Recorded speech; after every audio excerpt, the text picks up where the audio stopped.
வணக்கம். வாங்க கூலா சமைக்கலாம். நிறைய பேர் வீட்டில் இன்றைக்கி அண்ணாமலை தீபம் செலிப்ரேட் பண்ணுவோம். சில பேராத்தில் நாளைக்கு சர்வாலய தீபம் செலிப்ரேட் பண்ணுவோம். எப்படி இருந்தாலும் பொரி உருண்டை பிடிக்கிற வழக்கம் கண்டிப்பாக எல்லாருக்கும் இருக்கும். நான் இன்றைக்கி அவல் பொரி உருண்டை பிடிக்க போகிறேன். அதோட ரெசிபி தான் நான் இப்போ ஷேர் பண்ண போகிறேன். ஒரு பேக்கெட் பொரி வாங்கிட்டுருக்கேன். அதில் மெஷர் பண்ணியே நம்ம எடுத்துட்டுலாம். ஸோ தட் நமக்கு ப்ரப்போர்ஷன் கரெக்டாக போட்டோன்னாக்கா உருண்டை ஈஸியாக கஷ்டம் இல்லாமல் வந்துடும். இதால் நான் ஒரு பெரிய டம்ளரால் மெஷர் பண்ணி எடுத்ததில் 3 டம்ளர் எனக்கு பொரி வந்தது. ஒரு வெறும் வாண்லியில் அதை வறுத்து லைட்டாக கை பொறுக்கிற சூட்டில் வறுத்து இந்த மாதிரி ஒரு பாத்திரத்தில் எடுத்து வச்சுட்டுருக்கேன். அடுத்தது இந்த 3 டம்ளருக்கு 1 டம்ளர் பொடிச்ச வெல்லம் எடுத்துட்டுருக்கேன்.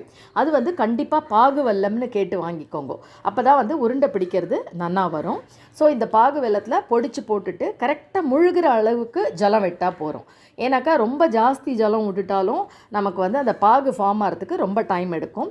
ஸோ கரெக்டாக விட்டு இப்போ இந்த வெல்லம் எல்லாம் கரையிற வரைக்கும் வெயிட் பண்ணலாம். இது எல்லாம் நல்லா கரையிற வரைக்கும் வெயிட் பண்ணிவிட்டு பெட்டர் நம்ம ஒரு வடிகட்டி இந்த மாதிரி வச்சு அதை வடிகட்டி எடுத்துட்டுலாம். ஏன்னா சில சமயம் அதில் தூசி இருக்கும், இல்லைன்னா மண் கொஞ்சம் இருந்ததுன்னா நரன்னு நம்ம பொரி உருண்டை சாப்பிடும்போது வாயில் ஆப்பிடும். ஸோ நான் எப்போதுமே வெல்லத்தை வடிகட்டி தான் எடுத்துப்பேன். இப்போ இந்த இலுப்பச்சட்டியை அலம்பி திருப்பி போட்டுண்டு இந்த வடிகட்டி வச்சுருக்கேன் இல்லையா, அதை இந்த இலுப்பச்சட்டியில் சேர்த்து நல்லா கொதிக்க விட போகிறேன். ஒரு 2 மினிட்ஸ் 3 மினிட்ஸ் கொஞ்சம் கொதிக்க ஆரம்பித்த உடனே அதில் ஒரு ஸ்பூன் ஏலக்காய் பொடி போடுறேன். அப்புறம் 1 ஸ்பூன் சுக்கு பொடி, அது டைஜஷனுக்கு நல்லது. அதுக்கப்புறமா பல்லாக தேங்காயை கீறி போட்டோன்னா ரொம்பவே டேஸ்ட்டாக இருக்கும். அது ஒரு டிஃப்ரெண்ட் டேஸ்ட்டு தான். முடிஞ்சால் அந்த மாதிரி பண்ணலாம். முடியாதவா திருவின தேங்காயை ஒரு 2 கை அதில் போட்டுட்டு இதிலையே சேர்த்து நல்லா கொதிக்க விடலாம். ஸோ தட் நம்ம இப்போ ஒரு 10-15 நாள் உருண்டை இருந்ததுனாலும் கெடாமல் நல்லாயிருக்கும். ஸோ சேர்த்தே போடுங்கோ. இது போட்டு நல்லா இது கொஞ்சம் கெட்டியாகிற வரைக்கும் வெயிட் பண்ணோம். இதுக்கு பாகு என்னன்னாக்கா கெட்டி பாகு தான் வைக்கணும். அது எப்படி கண்டுபிடிக்கிறதுனா, பக்கத்தில் ஒரு பாத்திரத்தில் ஜலம் வச்சுக்கோங்க. இதுலேருந்து ஒரு 2-3 ட்ராப்ஸ் எடுத்து போட்டு அதை உருட்டி போட்டோன்னா டங்குன்னு சத்தம் வரும். அதுதான் கரெக்ட் பதம். இப்போ அடுப்பை ஆஃப் பண்ணிவிட்டு ஒரு 3 ஸ்பூன் நெய்யை சேர்த்துருங்க.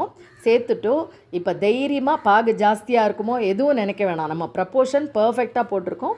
ஸோ இந்த பொரியில் அத்தனை பாகையும் விட்டு அப்படியே நன்னா கரண்டியால் கிளறி விடுங்க. எல்லா பொரியிலையும் அது ஸ்ப்ரெட் ஆகணும்.